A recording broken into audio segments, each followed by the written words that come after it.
Majority of us might feel that the UPSC is an examination. म्हणजे आपण काय तो UPSC दिलीस का? का UPSC देतोय का? का UPSC द्यायचा विचार करतोय का? So UPSC is not an examination. UPSC is actually a body. UPSC stands for the Union Public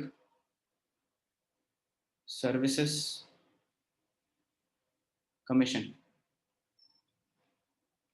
So this is a commission. This is a body. In fact, it's a constitutional body.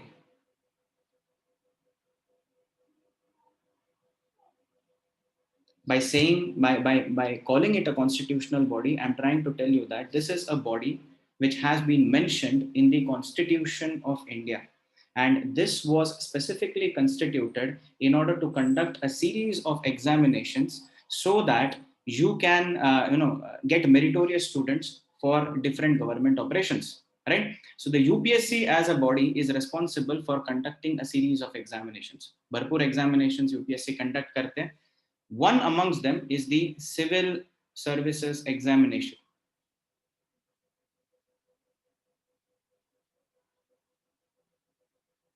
You might have heard of some other examinations, like you might have heard of NDA, National Defense Academy. You might have heard of CDS, Combined Defense Services Examination. त्याच्या व्यतिरिक्त CAPF ची examination घेते. Central Armed Police Forces, Indian Economic Services Exam, Indian Statistical Services Exam, Indian Engineering Services Exam, IES, right? Indian Forest Services Exam. All of these examinations are conducted by the Union Public Services Commission, and the Civil Services Examination is one such examination which is conducted by this body. So whenever I'm talking about Civil Services Examination, I'm talking about this specific domain, right? So let's have a look at what this examination is and what are the different posts that you're fighting for in this examination. So about the Civil Services Examination, the first thing is the posts that you're fighting for. वर्षातून एकदा annually UPSC civil services examination conduct करते. ही भारतातली सर्वात prestigious examination आहे. This is by far the most famous examination. दरवर्षी जेव्हा ह्याचे रिझल्ट अनाऊन्स होतात तेव्हा जो कोण ही एक्झाम टॉप करतो त्याला इन्स्टंट सेलिब्रिटी स्टेटस मिळतं. Right, like for instance this year it was Pradeep Singh, a few years back it was Tina Dabi. महाराष्ट्रात जर जातात तर महाराष्ट्राचा टॉपर 2012चा अमृतेश औरंगाबादकर होता, किंवा आता लेटेस्ट यंगेस्ट IAS जो महाराष्ट्राचा झाला. All of these have got celebrity status at the time of the result, right? This is the most prestigious examination in India, and through this examination you are fighting for a total of 24 different services. Commonly आपल्याला वाटतं की UPSC ची परीक्षा ही फक्त IAS IPS बनण्यासाठी असते, पण असं नाही आहे. या परीक्षेतून तुम्हाला टोटल 24 वेगवेगळ्या सर्व्हिसेस मिळतात. फॉर इन्स्टन्स, तुम्ही इंजिनिअरिंग मध्ये, म्हणजे जेव्हा तुम्ही इंजिनिअरिंग ऑप्ट केलं 12वी संपल्यानंतर तुम्ही एक परीक्षा दिली असेल जिचं नाव आहे नीट. त्याच्यानंतर एक कॉमन ऍडमिशन प्रोसेसचा एक फॉर्म येतो.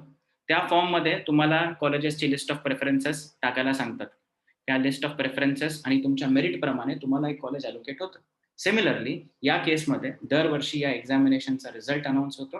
रिझल्ट अनाऊन्स झाल्यानंतर तुमचं मेरिट लिस्टमध्ये जे रँक असेल त्या मेरिट लिस्टच्या रँक प्रमाणे तुम्हाला ह्या 24 पैकी एक पोस्ट ऑफर होते, राईट? नॉर्मली आपण जेव्हा या एक्झामिनेशन बद्दल बोलतो, we know about these famous 5 services. IAS stands for the Indian Administrative Services.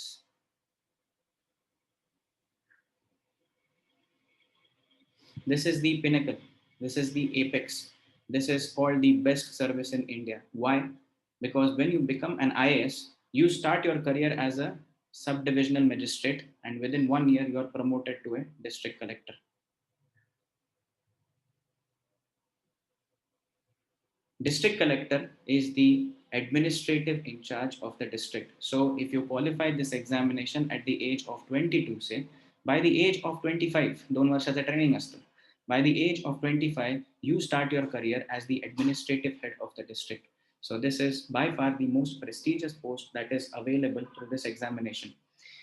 Now, it's not as if तुमचं करिअर फक्त डिस्ट्रिक्ट कलेक्टर पासून सुरू होतं आणि डिस्ट्रिक्ट कलेक्टर म्हणून संपतं. Throughout your career you take up a host of challenging positions, you take up a host of challenging ऑक्युपेशन्स.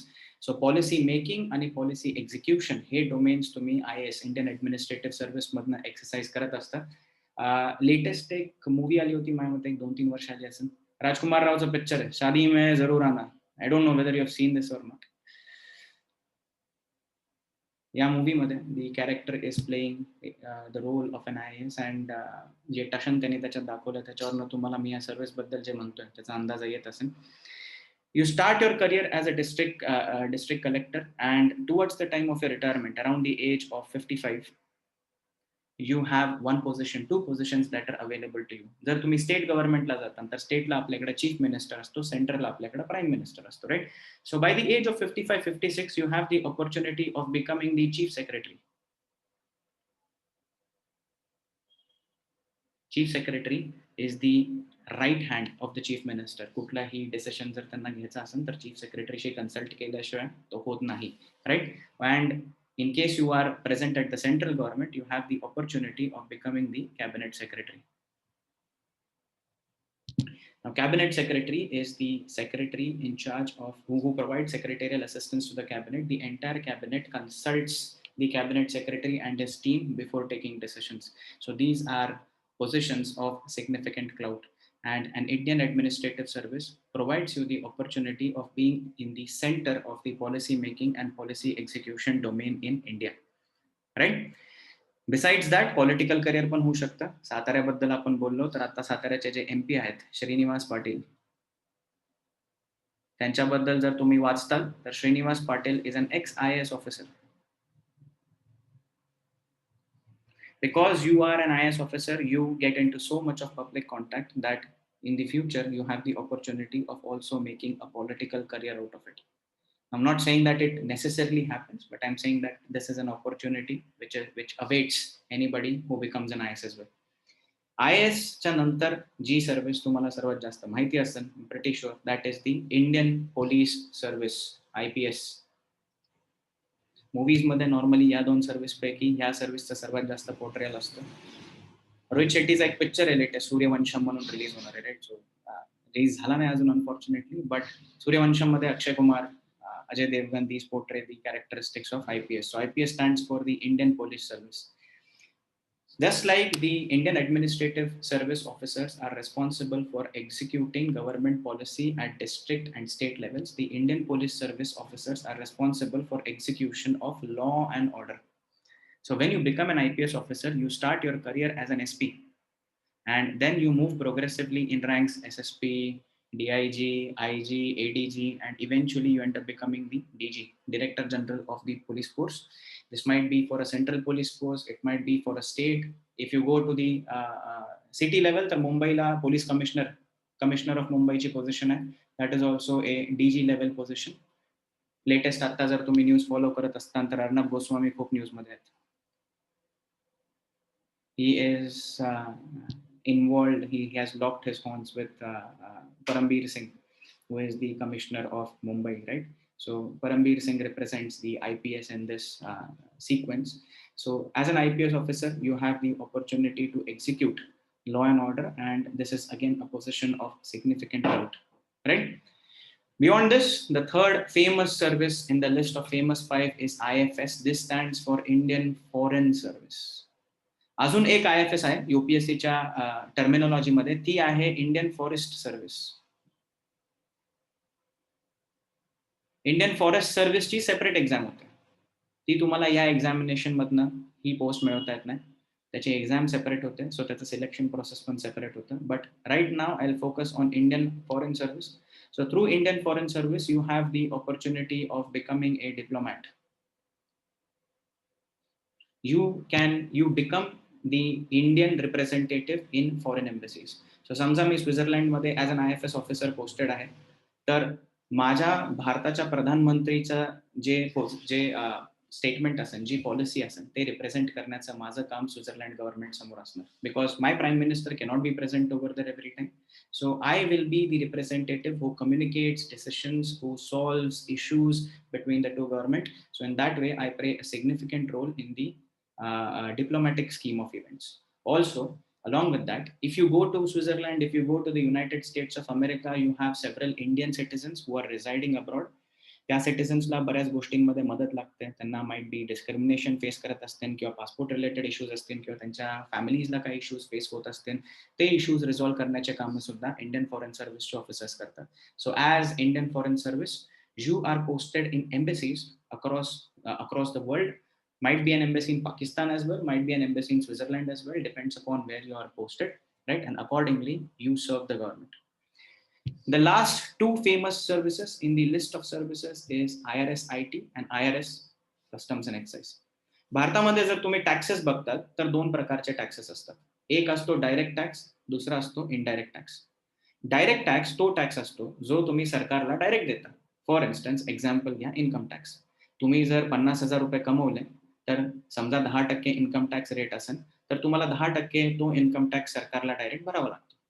You are paying it directly to the government, so it becomes a direct tax. Indirect tax is one in which you do not pay this tax directly to the government. तुम्ही एका किराणा मालच्या दुकानात गेला, पार्लेजीचं biscuit घेतलं, त्या पार्लेजीच्या बिस्किटवरती एक tax लागतो, तो असतो जीएसटी, बरोबर? सो तो जीएसटी तुम्ही दुकानदाराला देता, दुकानदार नंतर सरकारला देतो. सो टॅक्स तुम्हीच भरला, फक्त तो इनडायरेक्टली भरला, एका इंटरमिडिएटरी थ्रू भरला. सो दोन प्रकारचे टॅक्सेशन स्कीम्स आहेत. सिमिलरली सरकारमध्ये हे टॅक्स कलेक्ट करण्यासाठी दोन प्रकारच्या सर्व्हिसेस आहेत. एक आहे Indian revenue service, IRS IT. This is for direct taxes. Income tax is a direct tax, so this is responsible for collection of direct taxes in India. Second is IRS Customs and Excise, Indian Revenue Service. C&E stands for Customs and Excise, and this is responsible for collection of indirect taxes in India. So this is, again, you start your career as an assistant commissioner IRS IT, assistant commissioner IRS Customs and Excise, and then progressively you move on higher into the hierarchy of events, and then finance ministry मध्ये सुद्धा तुम्हाला job opportunities असतात. Right. आता ह्यात मला तुम्हाला एक गोष्ट सांगायची की IAS आणि IPS ला कॉमनली ऑल इंडिया सर्व्हिसेस म्हणून रिफर केलं जातं.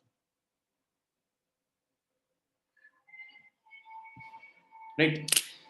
So if you look at it, इंडियामध्ये गव्हर्नमेंट ही दोन लेवलला आहे. एक आहे सेंट्रल गव्हर्नमेंट, दुसरी आहे स्टेट गव्हर्नमेंट. त्यामुळे आपल्याकडे एक प्राईम मिनिस्टर आहे, दुसऱ्या लेवलला आपल्याकडे एक चीफ मिनिस्टर आहे. प्राईम मिनिस्टरकडे एक सेट ऑफ पॉवर्स आहे. So the central government is responsible for executing a certain range of functions. State government is responsible for executing another range of functions. Right. So state गव्हर्नमेंटची स्वतःची bureaucracy आहे, त्याच्यासाठी state government recruitment करतं. ती recruitment होते महाराष्ट्राच्या केसमध्ये MPSC मधनं. सो तुम्ही MPSCची जर परीक्षा दिली तर तुम्ही deputy collector, DYSP, chief officer, block development officer या करिअर्समध्ये तुम्ही जाऊ शकता. या सर्व्हिसेसमध्ये जेव्हा तुम्ही जाता तेव्हा तुम्ही स्टेट गव्हर्नमेंटच्या ऍडमिनिस्ट्रेटिव्ह कंट्रोल खाली काम करता, स्टेट गव्हर्नमेंटचे सब्जेक्ट्स एक्झिक्यूट करता. राईट. सिमिलरली सेंट्रल गव्हर्नमेंट सुद्धा त्यांच्या सब्जेक्ट्सला एक्झिक्यूट करण्यासाठी त्यांना ऑफिसर्सची गरज पडणार, बिना एम्प्लॉईजचं काही होऊ शकत नाही.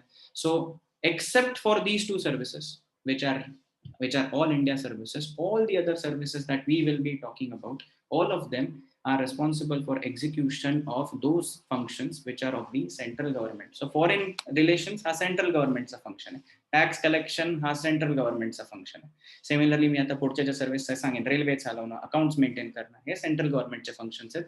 सो जेव्हा तुम्ही बाकी सर्व्हिसेस मध्ये अपॉइंट होता तेव्हा तुम्ही डायरेक्ट सेंट्रल गव्हर्नमेंटचे फंक्शन्स एक्झिक्यूट करत असता. IAS आणि IPS ची केस वेगळी. IAS आणि IPS ला ऑल इंडिया सर्व्हिसेस ह्याच्यासाठी म्हटलं जातं की भलेही तुमचं अपॉइंटमेंट सेंट्रल गव्हर्नमेंट करते तरी सुद्धा तुम्ही स्टेट गव्हर्नमेंट मध्ये एंटर करून स्टेट गव्हर्नमेंटचे फंक्शन्स एक्झिक्यूट करत असता. Right. So law and order हा स्टेट फंक्शन आहे, हेल्थ हा स्टेट फंक्शन आहे, एज्युकेशन हा स्टेट फंक्शन आहे, सॅनिटेशन हा स्टेट फंक्शन आहे. पण तरी सुद्धा एक IAS ऑफिसर हा हेल्थ डिपार्टमेंटचा हेड असू शकतो, एज्युकेशन डिपार्टमेंटचा हेड असू शकतो, आणि तशा वेळेस तो स्टेट गव्हर्नमेंटची पॉलिसीज एक्झिक्यूट करत असतो.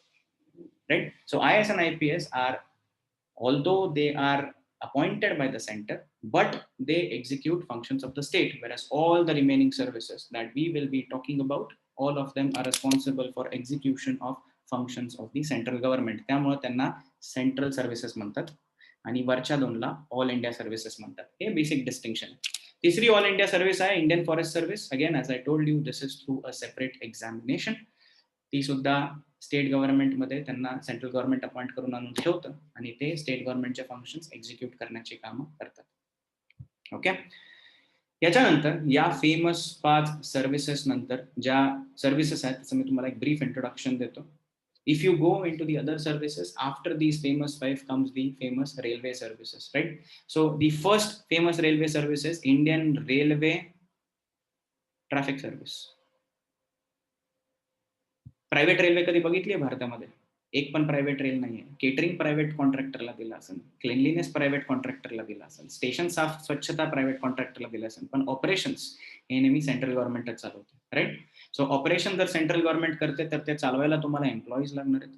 सो ते एम्प्लॉईज ग्रुप ए लेवलचे टॉप हायरार्कीचे जे एम्प्लॉईज आहेत त्याचं appointment through the UPSC civil services होतं, राईट? सो IRTS मध्ये these are responsible for operations of Indian Railway. तुम्ही जर MBA बद्दल ऐकलं असाल तर MBA मध्ये 3 फेमस ब्रांचेस तुम्ही पाहिले असतील. एक असतं MBA ऑपरेशन्स, एक असतं MBA फायनान्स आणि एक असतं MBA HR human resources, right? So just like an MBA operations guy is responsible for running a private enterprise, the IRTS officer is responsible for running operations of Indian Railways, right? IRPS is Indian Railway Personnel Service. जशा प्रकारे एका software कंपनीमध्ये HR असतो जो त्या कंपनीच्या policies HR policies determine करतो, similarly IRPS is the HR of Indian railways. He is responsible for ensuring की प्रत्येकाला त्यांचे pay, salaries, service promotions, progressions त्यांच्या ड्यू काय म्हणता येईल प्रोसेसनी मिळत आहेत का नाही हे एन्शुअर करणं IRPSचं काम असतं.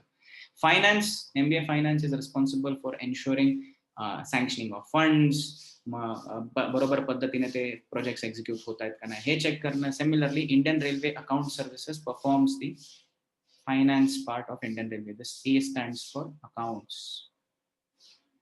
Responsible for maintenance of accounts of Indian Railways, right? And lastly is RPF, which is Railway Protection Force. This is a separate police that has been constituted for Indian Railways, right? So तुम्ही train मध्ये जेव्हा travel करतात तेव्हा तुम्हाला railway police दिसेल. That function is performed by the Railway Protection Force, right? So as I told you, I was posted as Assistant Commissioner RPF from 2014 to 2017. By that I meant I was in this force. Okay? Besides that, बरेच वेगवेगळे department आहे जिकडे central गव्हर्नमेंटला accounts maintain करण्याची गरज पडते. So defence department आहे, so इकडे defence accounts आहे. AAS stands for Audit and Accounts. बाकी जे डिपार्टमेंट्स आहेत त्यांच्यासाठी ऑडिटिंग आणि अकाउंट्स दोन्ही काम करतात. त्याच्यानंतर आहे corporate finance, ICFS, sorry communications finance, extremely sorry.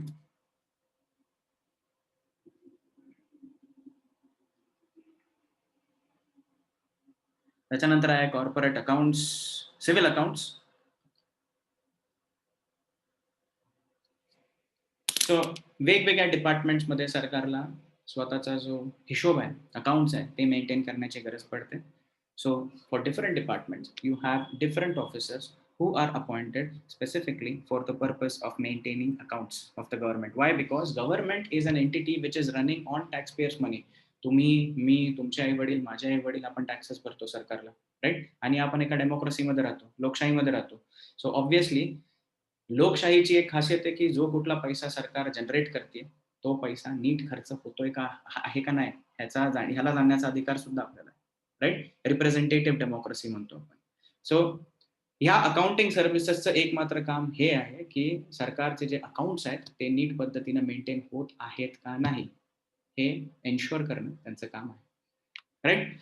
After the accounting services again there are set of other services. As I told you, there are 24 different services, right? So other services मध्ये IOFS म्हणजे Ordnance Factories, Indian Ordnance Factory Service. तर तुम्ही खडकी एरियाला जावा, तिकडे तुम्हाला बऱ्याच ordnance factories सापडतील जिकडे arms and अम्युनिशन होतं, RDX बनवलं जातं, राईट? सो तिकडे तुम्हाला ऍज असिस्टंट जनरल मॅनेजर म्हणून तुमची नोकरी चालू होते. IPOS, इंडियन पोस्टल सर्व्हिस, सरकारचं रेल्वेज नंतरचा सर्वात मोठा विभाग आहे पोस्टल डिपार्टमेंट, राईट. त्या पोस्टल डिपार्टमेंटला चालवायसाठी गव्हर्नमेंटला ऑफिसर्स लागणार. The recruitment of those senior level officers, whenever I am talking about officers over here, I am talking about senior management. I am not talking about group B, group C, group D. I am talking about group A officers, which is the highest position at which you can directly enter in to the government of India. त्याच्यावरती तुम्ही कुठल्याही पोझिशनला direct exam देऊन पोहोचू शकत नाही. दिस is the highest level. इथून पुढे तुमचे फक्त प्रमोशन्सच होणार, कुठल्याही प्रकारची एक्झाम तुम्हाला द्यायला लागत नाही. बाय डिफॉल्ट तुमचे प्रमोशन्स होत जातात. So this is the highest level at which you can enter all of these services, right. Next is defence estate services. Khadki एरियामध्ये गेला तर तिकडं डिफेन्सची ती पूर्ण जागा आहे. त्या डिफेन्सच्या जागेमधनं सुद्धा लँड रेव्हेन्यू, लँड टॅक्स ज्याला आपण म्हणतो, तो गोळा करण्याचं काम असतं सरकारचं. ते डिफेन्स एस्टेट सर्व्हिसेस हे लँड रेव्हेन्यू गोळा करण्याची कामं करतात. पुढचं आहे corporate law service. So, but if you look into India, you will see several different types of companies, right?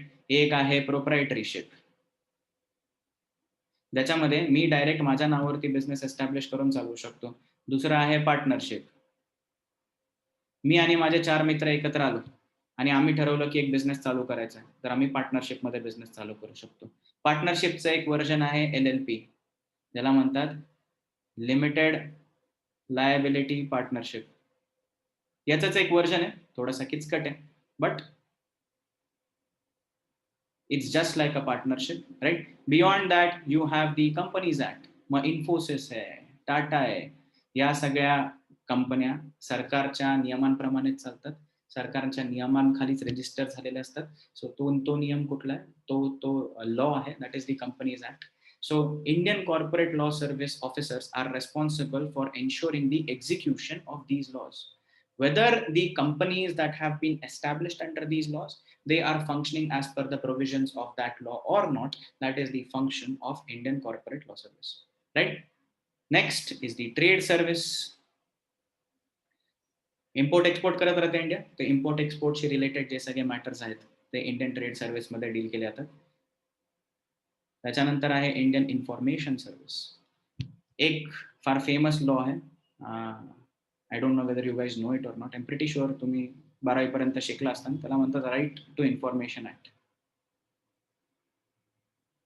So under this act, anybody, you or me, we can write a letter to the concerned authorities demanding for information regarding how the government or its departments are functioning, and the government is duty bound to provide that information to us, right? So IIS is that cadre of officers which is responsible for execution of this right to information act, right?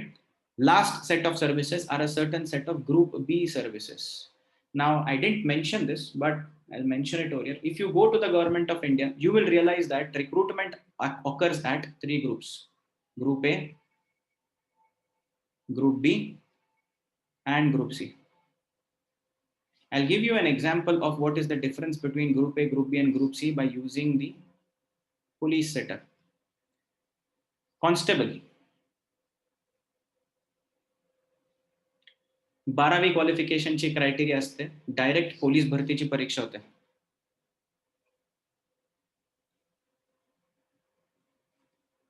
Right, physical examination होते, त्याच्यानंतर तुम्हाला direct as constable recruitment होते. कॉन्स्टेबलला जर पाहता तर band, इथं जो पोलीसवाल्यांचा जो बँड असतो त्या बँडवरती कुठल्याही प्रकारचा स्टार किंवा काही नसतं, right. So that is an example of recruitment of government of India in to group C, ज्याच्यामध्ये एज्युकेशनल क्वालिफिकेशनची रिक्वायरमेंट सर्वात कमी आहे, फिजिकल फिटनेसची क्रायटेरिया सर्वात जास्त आहे, right. Next level is group B. So PSI, police sub inspector, right. Band बघता 2 स्टार असतो, 2 स्टार सोबत एक निळा आणि एक लाल कलरचा बँड असतो. This is blue and this is red. Observe it the next time, ठीक आहे. या केसमध्ये एक एक्झामिनेशन असते प्लस फिजिकल टेस्ट असते आणि दोघांना इक्वल वेटेज असते, राईट. सो इकडं तुमची बुद्धिमत्ता पण चेक केली जाते आणि तुमची फिजिकल फिटनेस पण चेक केली जाते. That is the level of group B, wherein intellectual criteria is important, but it is less important as compared to the higher levels. And last is the Group A service, in which there is one exam, आणि त्या एक्झाममध्ये फिजिकलला सर्वात कमी weightage असतं. जर तुम्ही UPSC मध्ये in fact बघता तर फिजिकलला वेटेजच नाही, फक्त एक्झामिनेशनवरच तुमची पोस्ट सिलेक्शन होते, राईट. याच्यामध्ये सगळं सिलेक्शन तुमच्या IQ बेसिसवरती होतं, तुमच्या टेस्टच्या बेसिसवरती होतं. So this is the highest level of service to which you can get recruited to, that is group A. So if you go to the central government level, example of group A is all that I'm saying right now: IAS, IPS, IRTS, IRPS, IRAS, RPF, जे सगळे मी तुम्हाला सांगितले सगळ्याचे सगळे group A services. State गव्हर्नमेंटला जर जाता तर deputy collector, DYSP हे स्टेट गव्हर्नमेंटचे ग्रुप ए सर्व्हिसेस आहेत. याच्यामध्ये एक एक्झाम द्यायला लागते MPSC ची, त्याच्यामधून तुमचं डायरेक्ट तिकडे सिलेक्शन होतं. सिमिलरली UPSC मध्ये तुम्ही UPSC सिव्हिल सर्व्हिसेसची एक्झाम दिली, डायरेक्ट ग्रुप ए मध्ये सिलेक्शन झालं, right. So UPSC is primarily responsible for recruitment into these group A services. ह्याच्यावरती कुठलीही परीक्षा होत नाही. एकदा तुम्ही ह्या पोझिशन मध्ये पोहोचला की त्याच्यानंतर तुमचं ऑटोमॅटिक रेग्युलर जे प्रमोशन्स असतात त्याच्याप्रमाणे प्रमोशन्स होत राहतात, तुम्हाला परीक्षा नाही द्यायला लागत. ग्रुप बी मध्ये तुम्ही रिक्रूट झाला तर तुम्हाला इंटर डिपार्टमेंटल कॉम्पिटेटिव्ह एक्झाम्स असतात, ज्याच्यामध्ये प्रमोशनसाठी तुम्ही एक्झाम देऊन प्रमोट होऊ शकता. सेम केस ग्रुप सी मध्ये. But Group A, no such criteria. So once you enter Group A, you are at the highest level and you are ensured that you will reach the highest level in your respective careers, right? जो कुठली तुमची service असेल त्याच्याप्रमाणे तुमचा career chart बनला जाईल. So UPSC is primarily responsible for recruitment of Group A services, but along with that, it also conducts recruitment to certain Group B services. These Group B services are Delhi, Andaman and Nicobar, IPS. Delhi, Andaman and Nicobar, IPS. So this is Delhi, Andaman Nicobar ह्या union territories आहेत. बाकी महाराष्ट्र, कर्नाटका हे states आहेत, but आपल्याकडे union territories आहे. दादरा नगर हवेली आहे, दमन दीव आहे, दिल्ली आहे, अंडमान निकोबार आहे, लक्षद्वीप आहे, right. For these union territories also the government of India will require people who execute law and order, people who execute government policies. So you can look at this as IPS for UTs. Similarly DANIX is IAS for UTs. तुमचं इकडं career चालू होतं as assistant commissioner. जर दिल्लीमध्ये असताना तर Delhi police मध्ये एक TV सिरीज आली होती, हतोडा त्यागेवाली, I don't remember, Paatal Lok, बघितली असं. I am pretty sure you guys must have seen this, right. So Delhi पोलीसचं त्याच्यात they painted a very different picture of Delhi police. So you start your career as assistant commissioner in Delhi police through DANIPS, and over here you start your career as assistant commissioner in some department in Delhi police through DANIX. It stands for Delhi, Andaman and Nicobar Indian Civil Service. So just like you have one service of IPS and IAS for Delhi and Andaman and Nicobar, Pondicherry साठी एक separate service है. P here stands for Pondicherry. PCS is Pondicherry Civil Services. PPS is Pondicherry Police Services, right? And finally, you have one service which is known as the Armed Forces Headquarter Service. ही एक Group B service आहे ज्याच्यामध्ये armed फोर्सेसच्या headquarter वरती त्यांना काही असे jobs असतात जे सिव्हिलियन्सनी करावे लागतात. सो हेडक्वार्टर लेवलला प्रत्येक ठिकाणी जिकडे कुठे आर्म फोर्सेसचे हेडक्वार्टर्स असतील तिकडचे जे सिव्हिलियन जॉब्स आहेत ते सिव्हिलियन जॉब्स करतात AFHQ. So a total of 24 different services that are obtained through the civil services examination, and this is the broad portfolio. As I said, IAS and IPS are all India services. These all India services are responsible for execution of functions which are related to the state government, right? Whereas all the other services, IFS, IRS, railway services, accounting services, and the other services which are present in your slide at present, they are responsible for executing the functions of the central government. आता तुम्ही म्हणता की मग state गव्हर्नमेंटचे functions कोण execute करतं, तर state गव्हर्नमेंटचे फंक्शन्स एक्झिक्यूट करण्यासाठी स्टेट गव्हर्नमेंट एक सेपरेट परीक्षा घेते जिचं नाव आहे MPSC. So deputy collector, DYSP, BDO, assistant commissioner, right, sales tax, किंवा तुम्ही चीफ ऑफिसर घ्या, all of these, tehsildar, all of these positions, they are taken through a separate examination. State government has its own recruitment and that is done through the MPSC civil services. त्या state government च्या group आहेत, या central government च्या group आहेत, एवढाच फरक आहे. Okay, so first I just wanted to briefly introduce you to the different posts that are on offer. I hope you guys are getting what I'm saying. Doubts आपण शेवटी deal करू जे काय तुमचे असतील. माझ्याकडे टाइम कमी असल्यामुळे मला इन्फॉर्मेशन जास्त द्यायची या टाइम मध्ये, so let me just push through. Okay, the important question नाव. सगळं ठीक आहे बॉस, एवढं तुम्ही सांगितलं 24 सर्व्हिसेस आहेत आणि असं आहे तसं आहे, पगार किती मिळणार?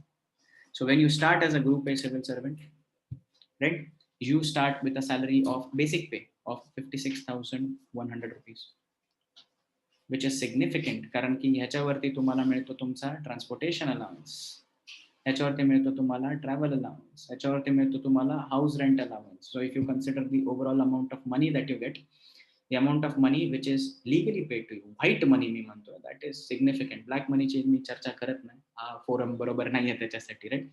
So you start your career with significant pay scale, and towards the end of your career I just wanted to give you a perspective की आजचे जर पे रेट्स कंटिन्यू राहिले तर तुम्हाला पगार किती मिळेल. तर 2.5 लाख रुपये हा तुमचा बेसिक पे होतो. त्याच्यावरती डीए पण मिळतो, डिअरनेस अलाउन्स, जो अप्रॉक्सिमेटली 2.5 लाख रुपये अजून असेल जर मी आजचाच पगार कंटिन्युअस आयुष्यभर राहिला असं अज्युम केलं तर. So you get a significant amount of payment towards the end of your retirement, right. So it's a very well paying job. घर, गाड़ी, बंगला सब मिलता है. जैसे for instance if I tell you my experience, so I was in RPF for just a period of 3 years, but when I got allotted my bungalow in Patna, right, that bungalow was in an area of 1 acre. That is because it was in Indian Railways. Indian Railways मध्ये खूप मोठ्या बंगल्यांची concept आहे. मी जेव्हा झाशीमध्ये होतो, so my senior commandant over there, त्यांचा bungalow होता in around 2.5 acres. रेल्वेजची गोष्ट थोडी वेगळी, प्रत्येक ठिकाणी असं असं नसं नाहीये. रेल्वेज ही फार मोठी आणि फार जुनी ऑर्गनायझेशन, ठीक आहे. It pays you well. घर मिळतं, गाडी मिळते, असोसिएटेड फॅसिलिटीज मिळतात. So as a career option, if you are looking for a stable income, you are looking for social prestige, you are looking for good employment, you are looking for a comfortable lifestyle, then this is something that you can think of. I'm not saying that this is the only thing, but this is something that you can think of. Okay, now what is the eligibility criteria? मैंने क्या करना चाहिए if this is the career in which I wish to enter? How can I enter this? So the first eligibility criteria is age. You should be of a minimum of 21 years and you should not have completed 32 years. 21 वर्ष वय असायला पाहिजे, 32 वर्ष complete नसायला पाहिजे. पण आता ह्याच्यासाठी एक रेफरन्स डेट असायला पाहिजे, राईट. सो ती रेफरन्स डेट आहे 1 ऑगस्ट ऑफ एव्हरी इयर. समजा मी 2021चा युपीएससी अटेम्प्ट द्यायचा विचार करतो, ठीक आहे. सो पहिला प्रश्न स्वतःला हा विचारायचा की 1 ऑगस्ट 2021च्या आधी माझे 21 वर्ष पूर्ण होणार आहेत का? जर आन्सर येस असेल, then you are eligible, which means that by default whosoever is born after 1 August 2021 they will not be eligible to give in that year.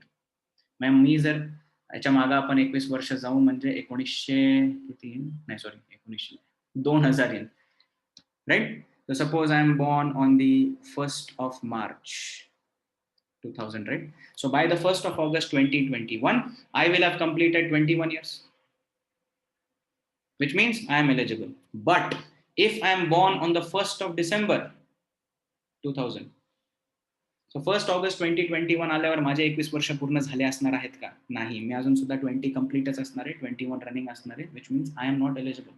मी परीक्षा नाही देऊ शकत. So I should have completed 21 years before 1st of August of the exam of the year in which I'm thinking about giving the exam. If I have completed 21 years, I am eligible to give the exam, right? Similarly 32 वर्षाची पण तीच criteria. जर 1 ऑगस्टच्या आधी माझे 32 वर्ष संपले असतील तर मी एलिजिबल नाहीये. जर 1 ऑगस्टच्या नंतर माझे 32 वर्ष संपत असतील म्हणजे माझं प्रेझेंट वय 31च आहे.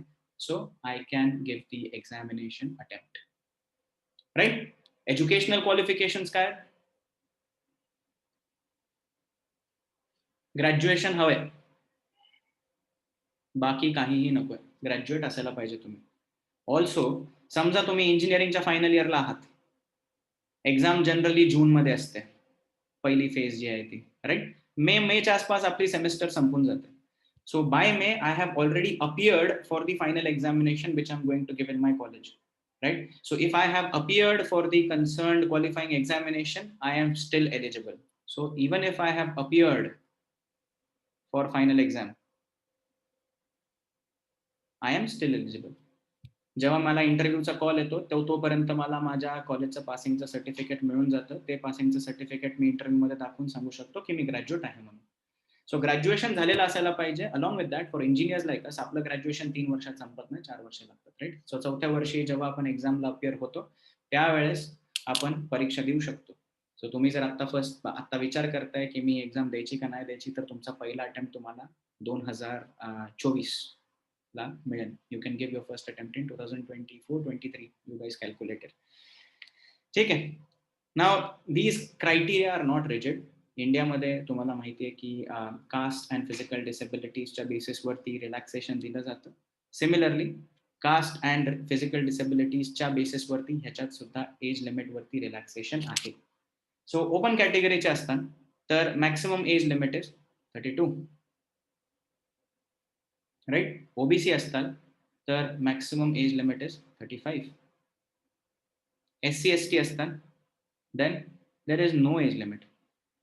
सॉरी 5 years म्हणजे 37 पर्यंत देऊ शकता, राईट. And finally if you are PWD person with disabilities then you have a relaxation in age limit of 10 years.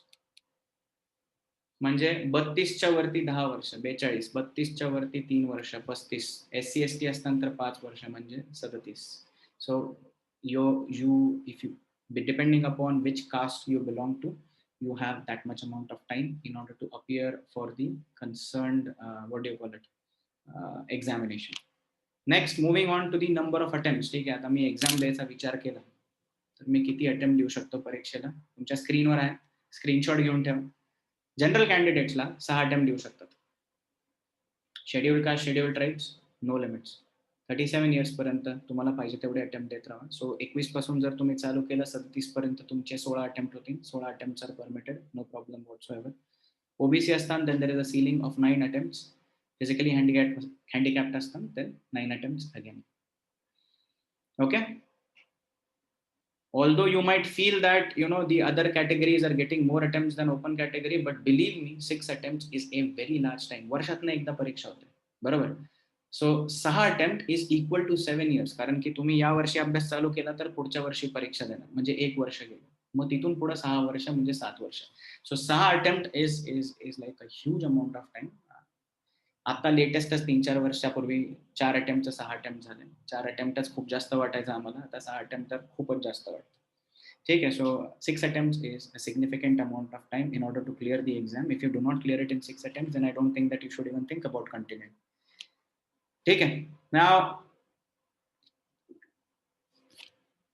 just a brief intro into the scheme of the examination. ठीक आहे, की exam होते कशी. मी फार डिटेलमध्ये जाऊ नाही शकत की एक्झाम मध्ये काय काय असतं, बट एक्झाम ही 2 स्टेजेसमध्ये होते. जसं मी सांगितलं तुम्हाला की एक्झाम वर्षातून एकदाच होते.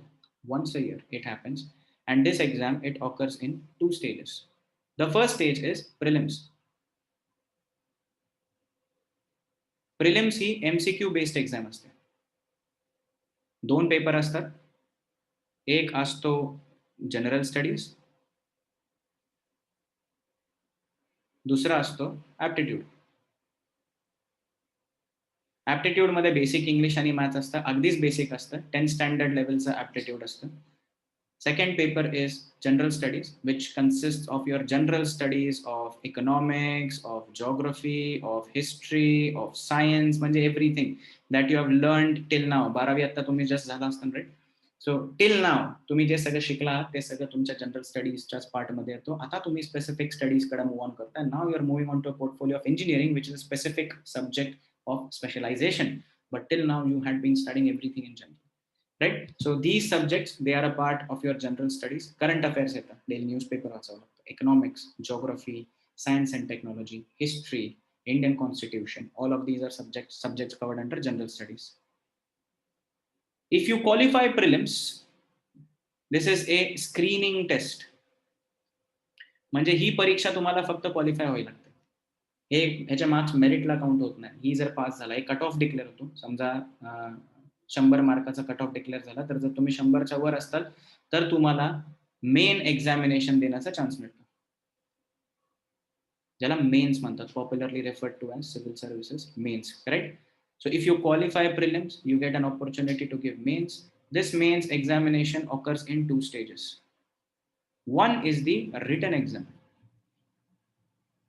ज्याच्यामध्ये तुम्हाला एकूण मिळून 4 आणि 2 6 आणि 1 7 पेपर 7 नाही 9 पेपर्स 9 पेपर्स तुम्हाला द्यावे लागतात. A total of 9 papers, out of which, just write over here, 2 papers are language, which are again qualifying.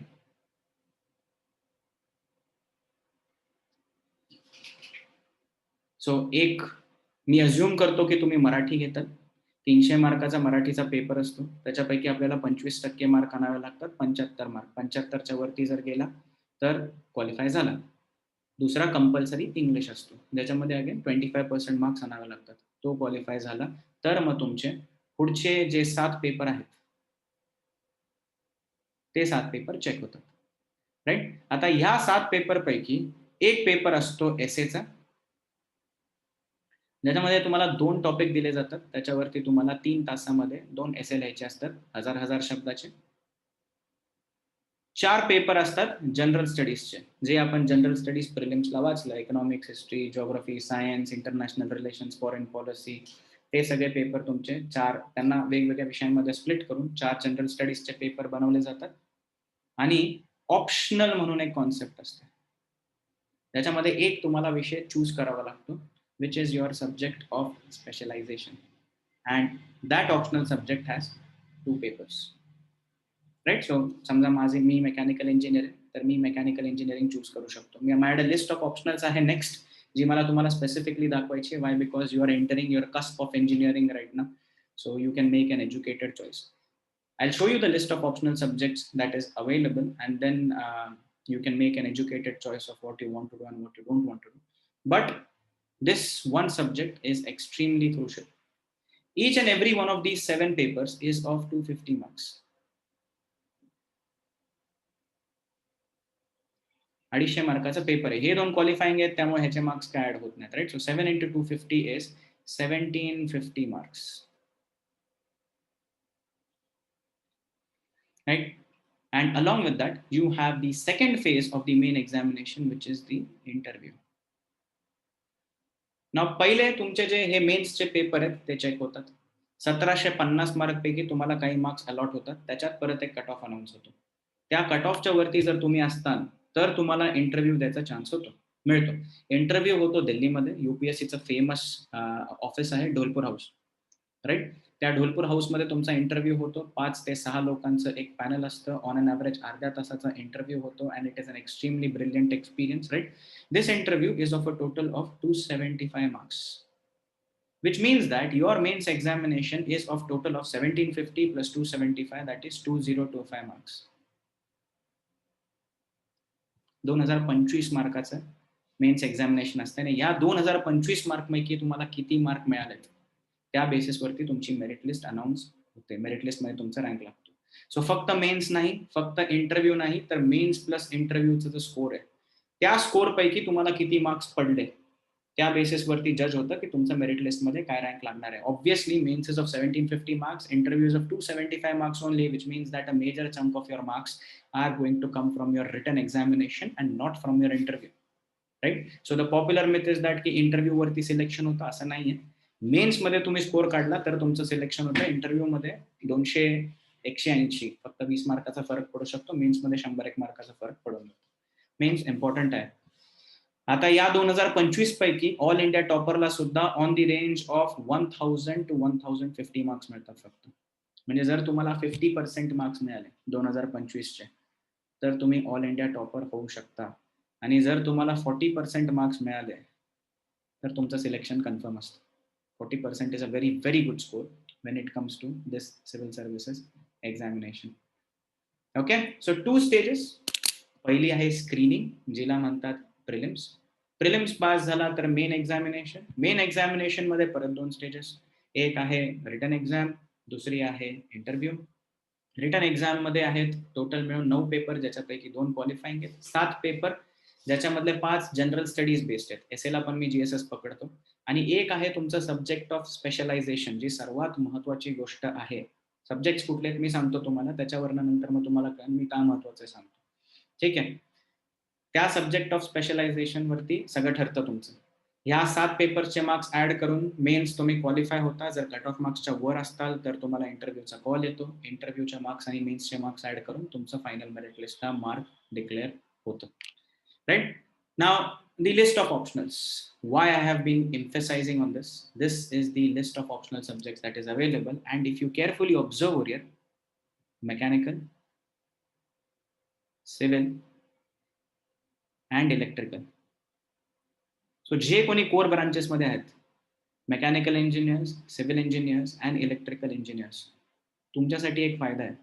तुम्ही तुमचे जे कोर सब्जेक्ट ऑफ इंजिनिअरिंग आहेत ते कोर सब्जेक्ट ऑफ इंजिनिअरिंगचा जर अभ्यास केला पुढच्या 4 वर्षामध्ये नीट, you are just entering your engineering, right.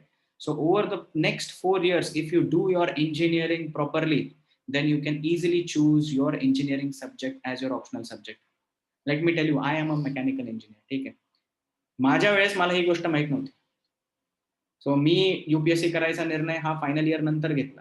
Final year पर्यंत मला काय आयडियाच नव्हतं की युपीएससी काय आहे, त्याची डिमांड काय आहे, त्याच्या रिक्वायरमेंट्स काय. सो मला जर फर्स्ट इयरला कोणी सांगितलं असतं की तू 4 वर्ष जो अभ्यास करतोय तोच तुला शेवटी कॅरी फॉरवर्ड करायचा आहे, तर मला जमलं असतं.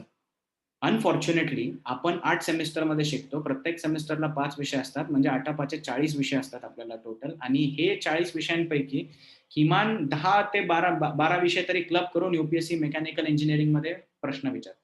2 पेपरमध्ये स्प्लिट होतात हे 40 विषय. That makes it a challenge when you look at it in the end. पण जर मला इयर 1 ला माहितीये की माझ्यासाठी हा विषय युपीएससी साठी महत्वाचा आहे म्हणून, तर इयर 1 पासूनच मी त्याचा अभ्यास त्या पद्धतीनं करेन. And that will make my job easier when I go to give this examination after 4 years.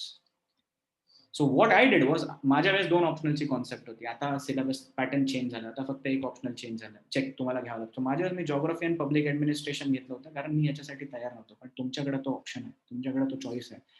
So for all the engineers who are present right now, my strong recommendation to you is, if you are thinking of giving this examination, and if you belong to any one of these 3 core branches, then you should take your engineering seriously and you should choose this as your optional subject. Because if you're studying for 4 years for one subject, 4 वर्ष एका विषयाचा अभ्यास करताय आणि त्याच्यानंतर जर तुम्हाला तो घ्यायचा कॉन्फिडन्स येत नाहीये, तर 6 महिने पब्लिक ऍडमिनिस्ट्रेशनचा अभ्यास करून तुम्ही त्या लेवलला आयुष्यात कधी पोहोचूच शकत नाही. बरोबर आहे. So you have to make your choice very sincerely and you have to give it a thought right now. ज्यांचा हा कोर विषय नाहीये, ज्यांना वाटतंय की मी इंजिनिअरिंग घेऊ शकत नाही, त्यांना जर युपीएससी द्यायची आहे, तर त्यांनी आता चूज करायला पाहिजे की माझा ऑप्शनल विषय कुठला असणार आहे, आणि त्या ऑप्शनल विषयाला करायच्या दृष्टिकोनातून तुम्ही पावलं टाकायला पाहिजे. जर तुम्ही युपीएससीच्या ऑप्शनलची रिक्वायरमेंट पाहताल, तर त्यांचं रिक्वायरमेंट आहे ग्रॅज्युएशन +1. म्हणजे 3, समजा तुम्ही आर्ट्स रिलेटेड सब्जेक्ट घेतला तर 3 वर्षाचा आर्ट्सचा अभ्यास +1 म्हणजे एमएचं पहिलं वर्ष. इतकं लेवल ऑफ प्रोफिशियन्सी, निपुण्य ज्याला आपण म्हणतो, तेवढं तुम्हाला असायला पाहिजे त्या विषयामध्ये. That is very difficult to achieve in a short span of time. And majority of the students, they do not manage to crack the examination because they find this topic itself difficult, right? So you have to choose your optional very wisely. For engineers, my recommendation is go with engineering. For others who feel that नाही होगा मेरे से, माझ्याकडनं नाही होणार बाबा, त्यांनी आत्ताच ही लिस्टचा स्क्रीनशॉट घ्या आणि त्याच्यातनं चूज करा कुठला करायचा आहे. आणि जर तुम्ही हे करिअर ऑप्शन चूज करताय तर आत्तापासून त्याचा अभ्यास तुम्ही चालू करायला पाहिजे. Along with this, language optional सुद्धा तुम्ही घेऊ शकता. लँग्वेज ॲज अ सब्जेक्ट पण घेऊ शकता. सो भारतामध्ये 22 शेड्युल्ड लँग्वेजेस आहेत and English is the official language. So 23 लँग्वेजेसचं ऑप्शन आहे तुमच्याकडे. लिटरेचर म्हणतोय मी इकडे, right. So Marathi literature, Hindi literature, Dogri literature, Assamese literature, English literature, ज्यांना इंटरेस्ट असेल त्या फील्डमध्ये तो हा विषय घेऊन कॅरी फॉरवर्ड करू शकतात. So total of 23 of these subjects, आणि तिकडे माझ्या मते काहीतरी 25 का 26 विषय आहेत. असं म्हणून तुम्हाला 50चा एक चॉईस आहे, ज्याच्यापैकी तुम्ही चॉईस करू शकता. Okay. Now I have some common doubts and after that I'll move the session on to Shivade sir, आणि तुमचे काय डाउट्स असतील ते डाऊट मी घेऊ शकतो. ठीक आहे. सर्वात पहिला कॉमन डाऊट जो माझ्याकडे आहे तो आहे, मी अभ्यास कधी चालू करायला पाहिजे जर मला हे करिअर करायचं तर. The most important thing is you start as soon as possible. ना by starting as soon as possible, I don't mean की तुम्ही या वर्षी परीक्षा देणारे अशा हिशोबाने अभ्यास करायचा, तसं नसतं. UPSC ही एक प्रोसेस आहे आणि या प्रोसेसमध्ये तुम्हाला तुमची थॉट प्रोसेस मोल्ड करावी लागते, थॉट प्रोसेस चेंज करावी लागते. सो डेली न्यूजपेपर वाचायला चालू करा. आपण आजपर्यंत रट्टा मारायची कामं केलेली आहेत. तुम्ही काय, मी काय, आपण सगळ्यांनी आपलं 10वी-12वी एकाच पद्धतीने केलंय. टीचर पुस्तक सांगते, पुस्तक रट्टा मारायचा, एक्झाममध्ये रट्टा मारलेलं लिहून यायचं आणि 90 आणि 95% घेऊन यायचे. राईट? पण जर बेसिक कुणाला विचारलं तर बेसिक्स कुणालाही जमणार नाही. सो तुम्ही जे इंजिनिअरिंग सुद्धा शिकता ना, ते इंजिनिअरिंग सुद्धा you have to understand it right from the basics. You have to focus on core concepts. You have to read extensively. By reading I am not saying syllabus based reading. First इयरला तुम्ही target ठेवा, मी इंडियाच्या हिस्ट्रीबद्दल जाणून घेणार. मी समजा India post independence वाचेन, की नेहरूच्या टाइमला काय झालं, इंदिरा गांधीच्या टाइमला काय झालं, वर्ल्ड हिस्ट्रीबद्दल वाचेन किंवा वर्ल्ड पॉलिटिक्स बद्दल वाचेन. बरेच पुस्तकं मार्केटमध्ये अवेलेबल आहेत. इंजिनिअरिंगवर स्पेसिफिक तुमचा डोमेन रिस्ट्रिक्ट ठेवू नका. तुमचा जो विजन आहे तो ब्रॉडन करा. If you look at all the successful people in the world, they are generalist. त्यांना सगळ्या गोष्टींच्या सगळ्या माहिती असतात. राईट? फक्त इंजिनियर आहे म्हणून मी फक्त मेकॅनिकल इंजिनिअरिंग करणार हे ॲटिट्यूड ठेवून तुम्ही चांगले मेकॅनिकल इंजिनियर्स पण बनणार नाही. इंजिनिअरिंगला इकॉनॉमिक्स पण लागतं. तुम्ही जे डिझाईन करताय त्या डिझाईनला इकॉनॉमिकली सुटेबल आहे का नाही हे सुद्धा माहिती असणं गरजेचं आहे. इंजिनिअरिंगला हिस्ट्री पण लागते. तुम्हाला मागच्या लोकांनी काय केलंय ते माहिती असायला पाहिजे. इंजिनिअरिंगला जिओग्राफी पण लागते. कुठल्या जिओग्राफीमध्ये कुठल्या प्रकारचं सोल्युशन मी एक्झिक्यूट करू शकतो. So irrespective of whether you want to give this exam or not, you have to prepare yourself in a manner in such a way that this knowledge is important for you, this knowledge is relevant for you, right? So read extensively. First इयरला तुम्ही enter करताय, first इयरला फक्त आपला vision broaden करण्याचा focus ठेवा, engineering नीट करण्याचा focus ठेवा, कोर कॉन्सेप्ट समजून घेण्याचा फोकस ठेवा, and progressively you start to move on and then start to broaden your preparation, and then by the final year, जेव्हा फायनल इयरला तुम्ही ठरवता की मला हे करिअर ऑप्शन चूज करायचंय, आतापर्यंत चूज केलंच नाही थर्ड इयर पर्यंत, फायनल इयरला तुम्ही ठरवणार की परीक्षा द्यायची का नाही. फायनल इयरला आल्यावर मग ओव्हर ड्राईव्ह मध्ये जायचं, मग मॅक्सिमम एफर्ट्स घ्यायचे. बट कमीत कमी 3 वर्ष प्रिपरेशनची जी प्रोसेस आहे ती चालू ठेवायची असते. सेकंड पॉप्युलर डाऊट आहे, you need to go to Delhi. तुम्ही स्मार्टफोन जनरेशन आहे. You guys are 10 years, 15 years younger than me, right? I am 31, you guys must be 18. So you guys are way younger than me. तुमच्यासाठी दिल्ली तुमच्या स्मार्टफोनवर available आहे. So I don't think you guys need to go to Delhi. Everything is easily accessible today on the touch of on the touch of your finger.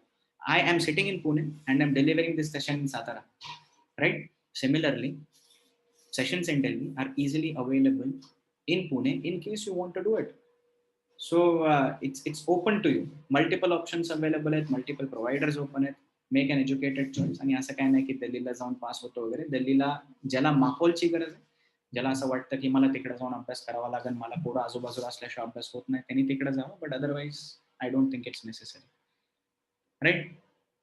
Next, you can rely on a coaching institution to tell you what needs to be done. Absolutely not. Absolutely not. ही exam coaching इन्स्टिट्यूशन्सच्या मदतीनं crack करू शकता, पण फक्त coaching इन्स्टिट्यूशनवर reliant राहतात तर कधीच क्रॅक होणार नाही. फक्त क्लासचे नोट्स वाचून जर अपेक्षा असेल की होणार आहे म्हणून, तर असलं काय होत नसतं. एक्सटेन्सिव्ह रिडिंग लागते. I am telling this to you out of personal experience. You need to read a lot, you need to understand a lot, you need to broaden your thinking process a lot, and after that, once you get what needs to be done, only after that you can pass this examination, right? The importance of your optional subject. You are at that stage in your life wherein you are entering your graduation. So if you make the choice of making your graduation subject as your optional now, you have two benefits out of it. जर UPSC मध्ये तो subject चालला तर IAS बनतात, तुम्हाला जमलं तर. जरी नाही तुम्हाला जमलं तरी तुम्ही चांगले इंजिनियर बनतात. Right? So you are setting the foundation of your career in such a way that you are in a win win in both cases. दोन्ही ठिकाणी तुम्ही विन विन सिनारिओमध्ये आहात. सो आत्ता चॉईस करा, आत्ता डिसिशन घ्या, and accordingly move ahead. Right?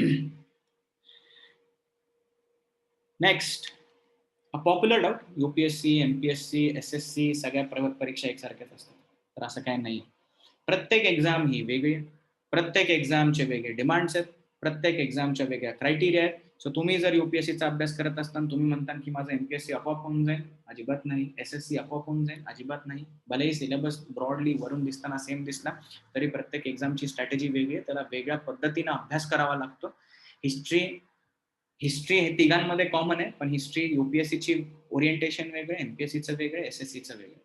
So it's not as if you study for one exam you become automatically eligible for giving all exams. That is absolutely not the case. You need to keep that in mind.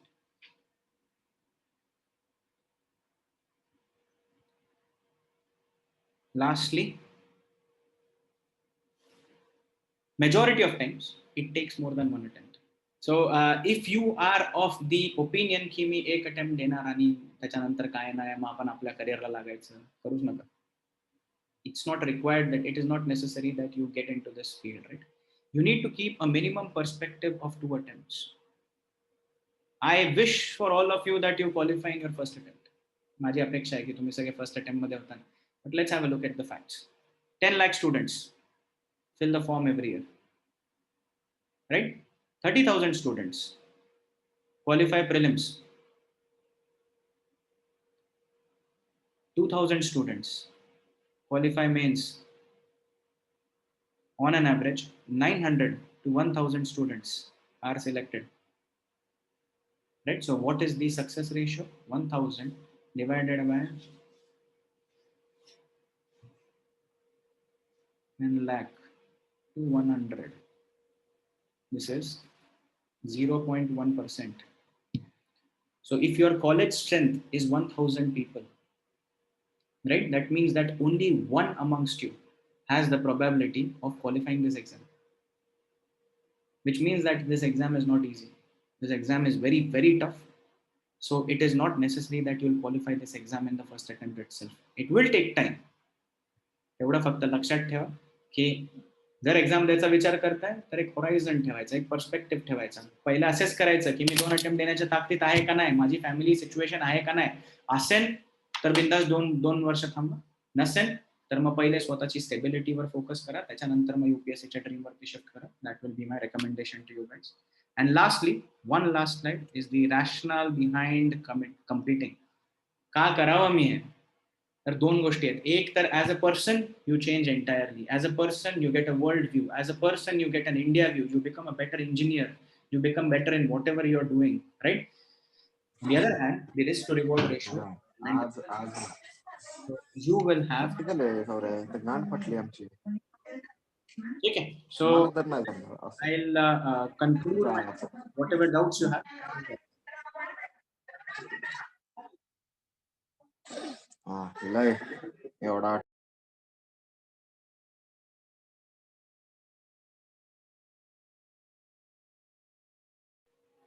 Shevade sir, तुमचे काही doubts आहेत पोरांचे?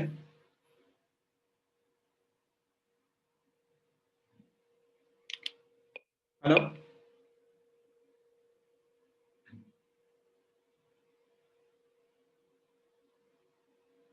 Sir, तुमचा आवाज येत नाही.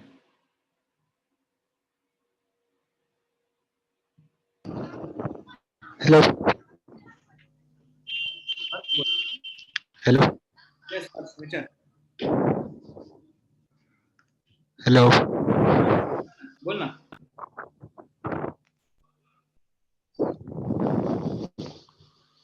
Hello.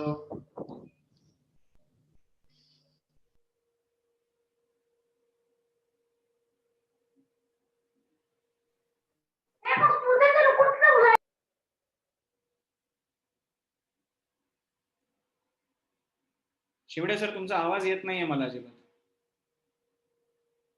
Microphone check करा एकदा. Hello sir. हॅलो. हा कार्तिक, विचार ना. हा, जर मी आफ्टर 10 नंतर मेकॅनिकल इंजिनिअरिंग केले असेल तर युपीएससी करू शकतो का? 10वी नंतर डिप्लोमा म्हणतोय का इंजिनिअरिंग म्हणतोय? हा, डिप्लोमा आणि करणार आहे. ग्रॅज्युएशन लागतं. 10वी नंतर डिप्लोमा करून तुला एक ग्रॅज्युएशन घ्यावं लागेल. मग इंजिनिअरिंग काही कर, पण फक्त डिप्लोमा वरती नाही घेऊ शकत. हा. हॅलो. यस सर, बोला. सर, माझं नाव हर्ष कांबळे. हा, विचार. हॅलो. हा विचार ना हर्ष, आवाज ऐकू येतो तुझा मला? सर ब्रेक होतोय. तुझा आवाज मला ऐकू येतोय, तू प्रश्न विचार, मी उत्तर देतो. ओके. सर माझा एक फ्रेंड आहे, म्हणजे त्याला आता 12th नंतर पूर्ण इंजिनिअरिंगच हे इंजिनिअरिंग नाही करायचं, त्याला UPSC चीच तयारी करायची. मग त्यांनी कुठे फील्ड घ्यायला पाहिजे इंजिनिअरिंग शिवाय? त्यांनी काय करायला पाहिजे असं विचारतोस?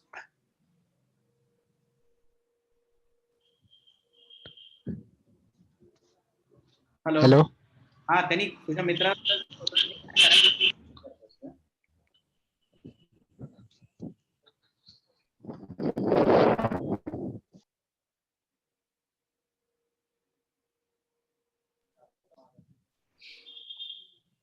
हर्ष, तुझा डाऊट परत एकदा विचार. शिवडे सर, तुमच्याकडे काय डाऊट असतील तर विचारा.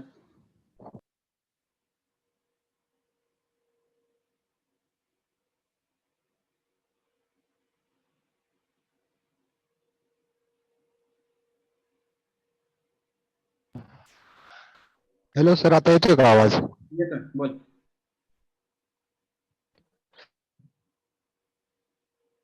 फ्रेंड आहे, म्हणजे त्याला आता 12th झाली त्याची सायन्स मधून, स्ट्रीम मधून, आणि आता त्याला पूर्ण UPSC साठी डेडिकेट अभ्यास करायचा आहे. मग त्यांनी कुठली साईड घेतली पाहिजे आता इंजिनिअरिंग ऐवजी? त्याला इंजिनिअरिंग करायचं नाहीये. त्यांनी BA घेतलं तरी चालेल. मी तुला लिस्ट ऑफ ऑप्शनल सब्जेक्ट्स दिले, बरोबर? आता तू जर UPSCचा पॅटर्न पाहशील तर जनरल स्टडीज मध्ये इकॉनॉमिक्स, हिस्ट्री, जिओग्राफी, सायन्स हे सगळे विषय आहेत. छोटा विषय मेजर हा सोशल सायन्सेस. सो त्यांनी जर BA घेतलं तर BA चे जे विषय आहेत त्या BA च्या विषयांचं त्याला खूप बेनिफिट आहे. सो BA करून आरामात करू शकतो.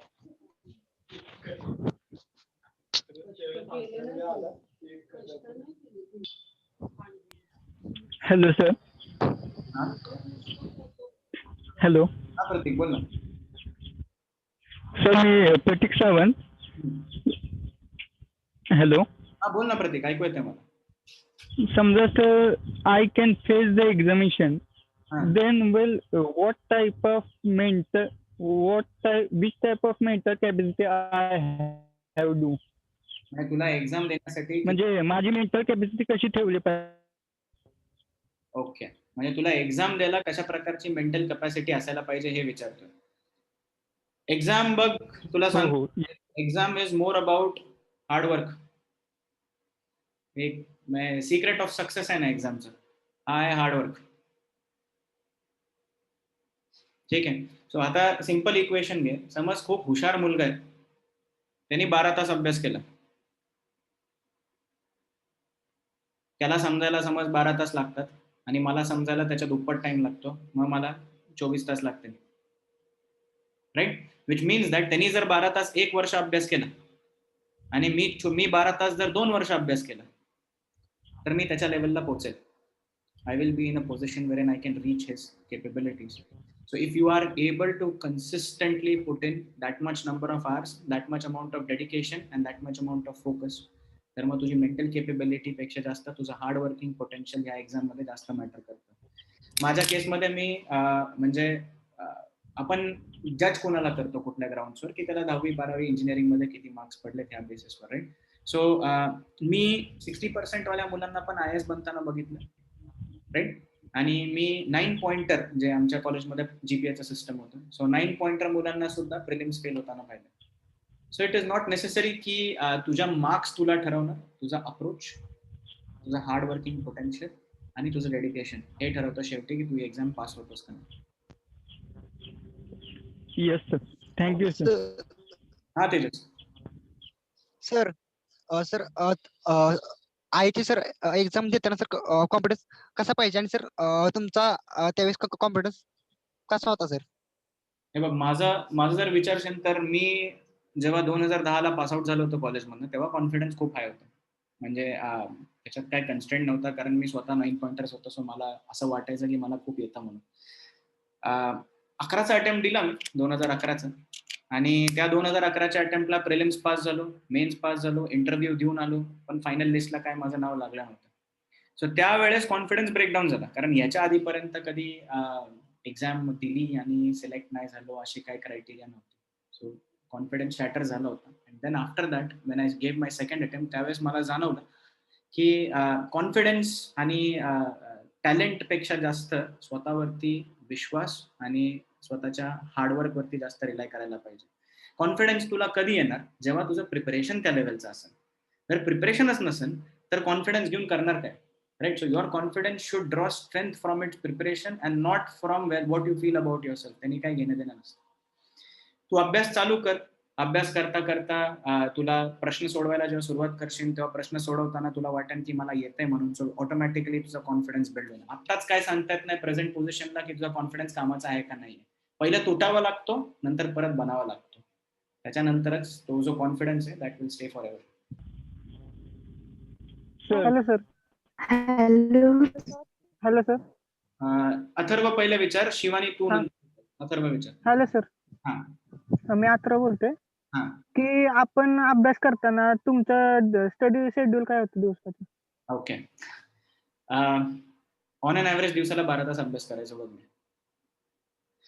सकाळी 7:30ला उठायचो, 8ला अभ्यासाला बसायचो, 8 ते 12, मग 12 ते 12:30 1 वाजेपर्यंत ब्रेक, मग दुपारी 1 ते 5, मग 5 ते 5:30 ब्रेक, मग 5:30 ते 8:30 परत अभ्यास, 8:30 ते 9:30 डिनर ब्रेक, आणि 9:30 नंतर परत अभ्यास, रात्री 11:30 पर्यंत अभ्यास करायचो. सो 12 तास जर ज्या वर्षी अटेम्प्ट देणार आहे त्या वर्षी अभ्यास लागतो.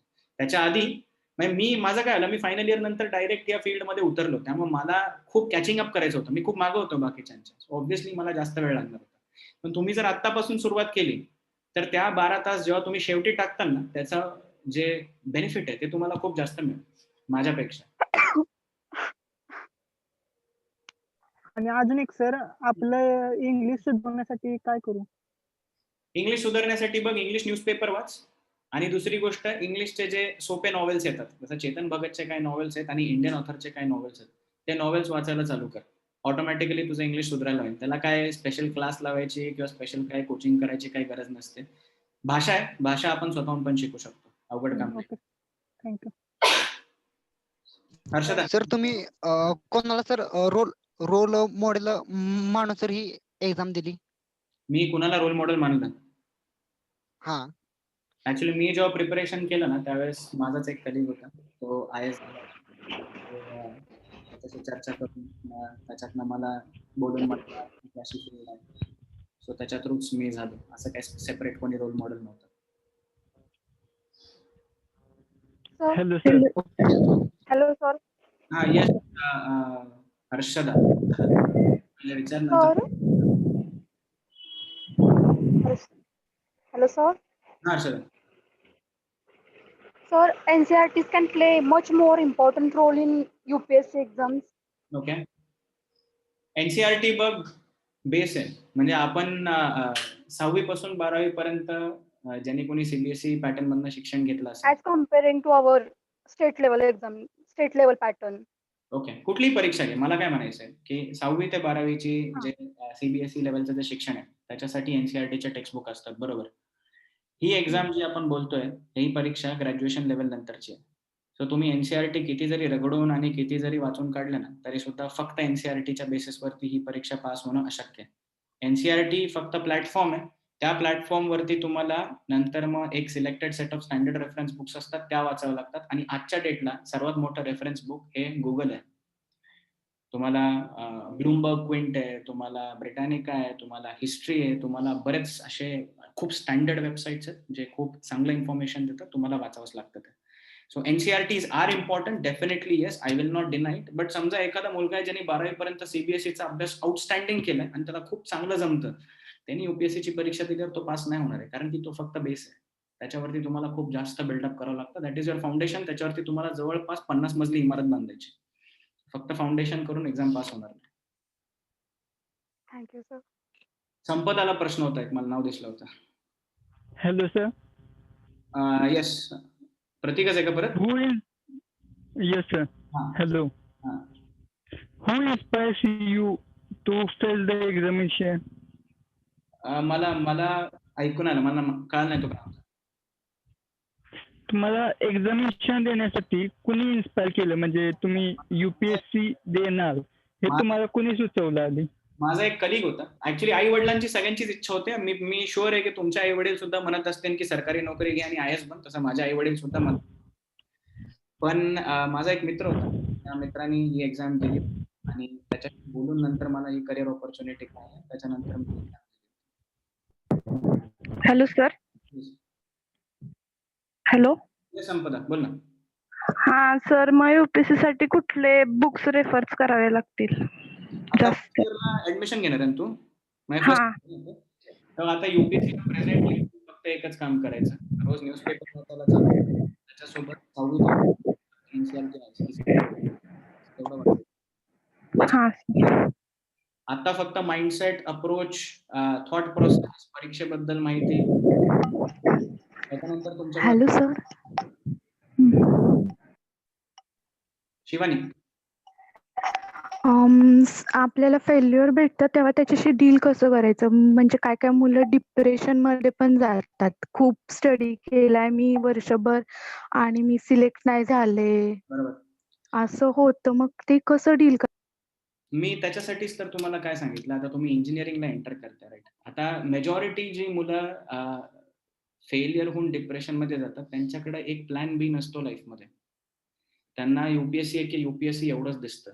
प्लॅन बी तुम्हाला राईट फ्रॉम जेव्हा तुम्ही प्लॅन एचा विचार करता ना, त्या प्लॅन ए मध्येच तुमच्या प्लॅन बी चे पिलर्स असायला पाहिजेत.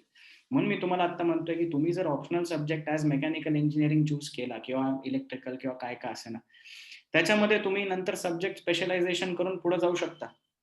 सो भलेही तुम्ही UPSC मध्ये तुमचं समजा नाही झालं काय, तरी सुद्धा तुमचा कोर सब्जेक्टचा तुमचा इतका सॉलिड टच असतो की you will always be better than an average engineer who's out there in the market. मी सांगतो माझी केस. मी 2010ला इंजिनिअरिंग पास आउट झालो COEP मधनं. मला इंजिनिअरिंग काही यायचं नाही. यायचं म्हणजे चांगलं थिअरिटिकली सगळं यायचं. UPSCचा अभ्यास चालू केला and I suddenly started linking my engineering with my day to day life. And now since 17 onward जेव्हा मी सोडून आलो, त्याच्यानंतर मग 2 वर्ष मी जेव्हा काम करतोय तेव्हा मी as an engineer a much better engineer आहे when I was after I passed out of my college. Call it maturity or call it the thought process which has been brought in by the examination, but it changes you. आणि तेच मी तुम्हाला सांगतोय की depression कधी येईल? जेव्हा तुमच्याकडे plan बी नाहीये. तुम्ही जर स्वतःची बुद्धी न चालवता बाकी लोक काय सांगतात हे, म्हणजे दुनिया आजकाल फक्त काय विचार करते की UPSC म्हणजे एवढाच सिलेबस आहे, UPSC म्हणजे हे कोचिंग क्लास जॉईन केलं की होऊन जातं, असं नसतं ठेवायचं. UPSC is all about improving yourself, improving your personality, and if you are able to do that, then you'll never get into depression. You'll always have a plan B, alternative career line available for you. So दोन्ही गोष्टी सोबत करायच्या, depression येणार नाही. Sir अजून एक आहे. UPSC ला मोस्टली अशी बुक्स असतात जी एकदम जाड जाड असतात. मग ते बघून पण काय काहींना टेन्शन येतं. मग फक्त न्यूजपेपर वाचून आपण UPSC देऊ शकतो का? किंवा अशी काही छोटी छोटी बुक्स असतात का? म्हणजे आता खूप अशी बुक्स आहेत ज्याचे रेफर एकदम असं सोप्या भाषेत करून सांगितलंय, तर तसे UPSC साठी काही बुक्स आहेत? शॉर्टकट नाही अनफॉर्च्युनेटली. शॉर्टकट एकच आहे की तुम्हाला एखादं कोचिंग इन्स्टिट्यूशन त्यांचे नोट्स काही देतात, आउटस्टँडिंग असतात काही काहींच्या नोट्स, ज्या तुम्ही वाचून करू शकता. सो बट अनफॉर्च्युनेटली प्रॉब्लेम असा आहे की तुम्ही जेव्हा एका पातळ रेफरन्स बुकवरती स्वतःचं करिअर फ्युचर ठरवता ना, त्यावेळेस तुमचं फ्युचर पण तेवढंच इम्बॅलन्स्ड असतं. तुमची शक्यता कमी असते क्वालिफाय करायची. सो एकदा तुम्हाला विषयामध्ये गोडी आली ना, वाचायची आवड आली, की मग त्याच्यानंतर पुस्तकाची साईज नाही मॅटर करत. ते पुस्तक संपवायला तुम्हाला कमी टाइम लागतो. तो फोकस हे ठेवा की पहिले बारीक बारीक पुस्तकं वाचून स्वतःचा पॉलिटीमध्ये, इकॉनॉमिक्समध्ये, जिओग्राफीमध्ये इंटरेस्ट पहिले डेव्हलप करायचा. डेव्हलप केल्यानंतर मग पुस्तकाची साईज मॅटर नाही करत. मग तुम्ही आरामात 1 दिवसात 2 दिवसात ती पुस्तकं संपून बाजूला काढतात, कारण तेव्हा समजतं. समजायला लागल्यावर मग पुस्तकाची साईज नाही मॅटर करत. सो पहिले बारीक पुस्तकं वाचा, NCERT वाचा. NCERT इतक्या वेळा वाचा की शाळेत आजपर्यंत अभ्यास केलाय तसं नाही म्हणत आहे मी, की तुम्हाला कुठली परीक्षा देऊन नाही द्यायची. पण तुम्हाला इकॉनॉमिक्सचं समजा मी एखादी बेसिक कॉन्सेप्ट विचारली, जिओग्राफीची बेसिक कॉन्सेप्ट विचारली, तर ते तुम्हाला यायला पाहिजेत. ना की जे कन्व्हेन्शनल सब्जेक्ट आपण आजपर्यंत जसा अभ्यास केला तसलं काय करायचं. समजून घ्या. त्याच्यानंतर मग हळूहळू प्रोग्रेसिव्हली हायर चॅलेंजेस सेट करा, सोपं जाईल. हर्षदा.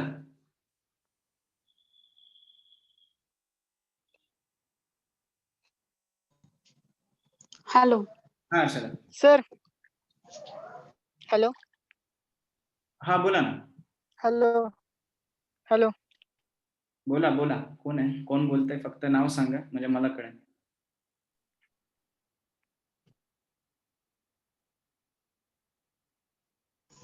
हॅलो. हा दीपाली. हा, माझा क्वेश्चन होता की जर आपण इंजिनिअरिंग कम्प्युटर सायन्स ही ब्रांच ठेवून करतोय तर ऑप्शनल सब्जेक्ट ठेवताना आपल्याला कोणता बेनिफिशियल पडेल? आता ते तुझ्या unfortunately list of optional subject मध्ये आयटी नाही. ते तू पाहिलंस, मी तुझ्या समोर लिस्ट ऑफ ऑप्शनल सब्जेक्ट दिलेली आहे, राईट. सो ते तुला चूज करावं लागेल की तुझा फील्ड ऑफ इंटरेस्ट कुठला आहे त्याच्यामध्ये. जसं मॅथमॅटिक्स आवडत असेल तर मॅथ्स घेऊ शकतेस, किंवा मग तुला जर दुसरा एखादा जनरल स्टडी हा सोशल सायन्सेस रिलेटेड विषय घ्यायचा असेल तर तो घेऊ शकतेस. मी फक्त तू एक स्लाइड आणतो, 1 minute. Okay, thank you sir. Hello sir. हा Harshada. Sir, for world history, it is important we can go for a depth. नाही, कळलं नाही मला काय म्हणायचं तुला. वर्ल्ड हिस्ट्री महत्वाची आहे तर. Hello sir. हा Sound cut होतं. हर्षदा, तू प्रश्न पूर्ण विचार मला. Sir, deepness important आहे का वर्ल्ड हिस्ट्री मध्ये? नाही, बेसिक इन्फॉर्मेशन हवी आहे फक्त. तर वर्ल्ड हिस्ट्री मध्ये डेप्थ म्हणतो ना, ती इम्पॉर्टंट आहे का? Basic information. मग ती कुठून, कोणत्या ऑनलाईन साइट्स आहेत ज्या तुम्ही रेफर कराल? तुम्हाला जर हवं असेल तर मी तुम्हाला एक साईट सांगतो चांगली.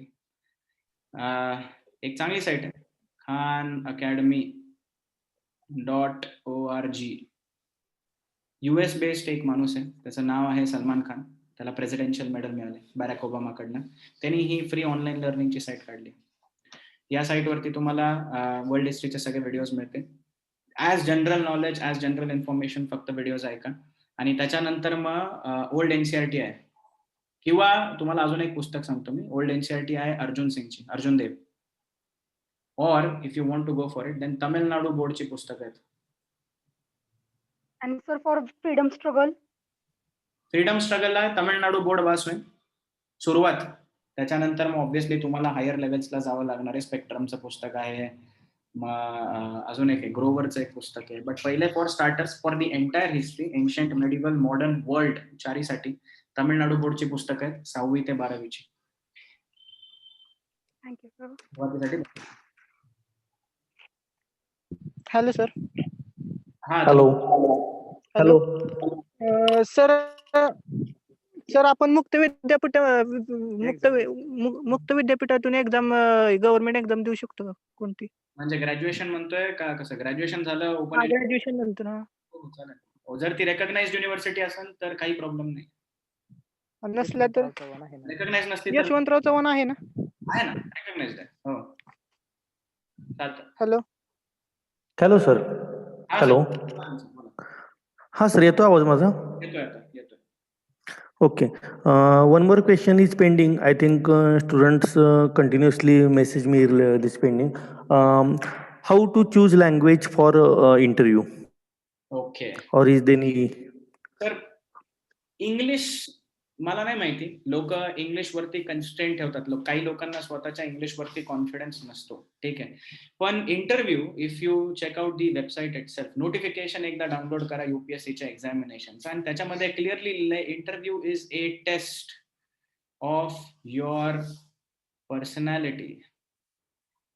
कुठेही असं लिहिलेलं नाहीये की interview is a test of your language, ठीक आहे. सो तुम्ही जरी तुटक फुटक इंग्लिशमध्ये जरी इंटरव्ह्यू दिलात आणि त्या इंटरव्ह्यू मध्ये तुम्ही जे भाषा तुम्ही जे सांगताय त्याच्यामध्ये जर वजन आहे तर लँग्वेज मॅटर नाही करायचं.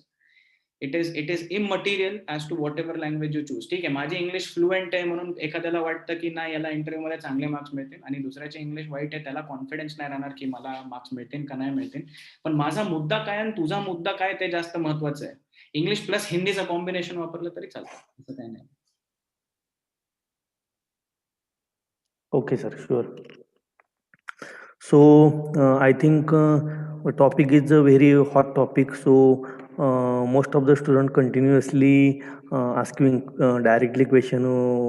नाही तर चांगलं आलं interaction You and some questions, yes, some question also sending message me.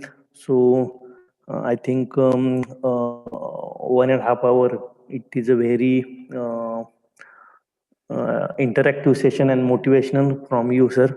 So once again, I am very thankful to you for sharing your engineering experience as well as UPSC preparation of exam pattern, and your total journey from 2012 to 2020. So I hope it really helpful to our students. The students who attended really enjoyed your session. We appreciate you spending time in your busy schedule to speak to the students. Thank you once again, all of you. Have a good day. Thank you so much. It was a pleasure. And in case the students have any doubts, then they can feel free to call me or ask me. काही problem नाही आहे. I'll be more than happy to resolve their doubts. Okay. Thank you, sir. Okay. Thank you so much, sir.